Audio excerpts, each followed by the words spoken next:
Black farmers were excluded for decades from USDA loans and assistance. Now the Senate has approved $1.5 billion to fund a settlement, as much as $50,000 for each victim of racial bias. Meantime, many black farmers are staying in business by getting back to their roots, organic farming. Stephanie Elam explains in our What Matters segment.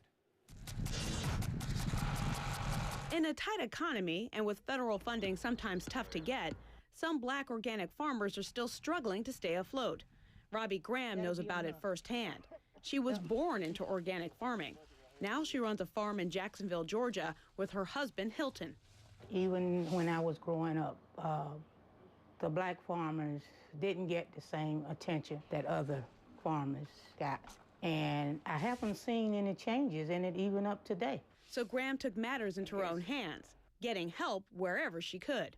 When I was told no, that there wasn't a certain grant, I kept going. I visited my county agency, and I took a certification class in Savannah, Georgia through SAFON. The Southeastern African American Farmers Organic Network offers resources for black farmers to maintain their businesses. The organization came about really as a request of farmers who were interested in becoming organic and not knowing how to go about going through the certification process, about the programs that are available, about the funding that's available, about the training that's available.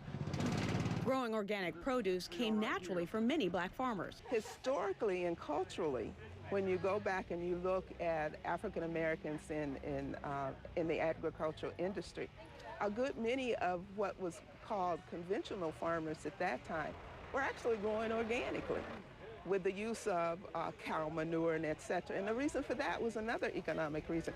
They couldn't afford to buy the soil amendments. The Grahams' persistence and education has paid off. Today, they say they are able to operate their farm better. We have the opportunity here to be able to give quite a few people in our community jobs. And we have a number of wonderful clients down on the East Coast. I gotta get one of each. Our customer knows that we not only grow good produce, but we try to make sure that they can afford it. So in this economy, I think we're doing pretty good for the size that we are at this point. The Grahams are now expanding their business, supplying to restaurants and farmers markets. But they say their job is not done. I want to be able to have my farm develop to where I can hire more people so I can have better facilities. I think I deserve that chance. I want to have a well-developed farm, just like everybody else does. Stephanie Elam, CNN.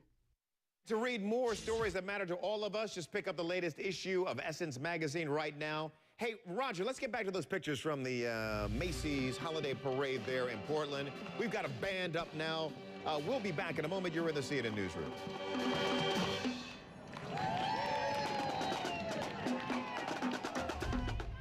What Matters, brought to you by Red Lobster.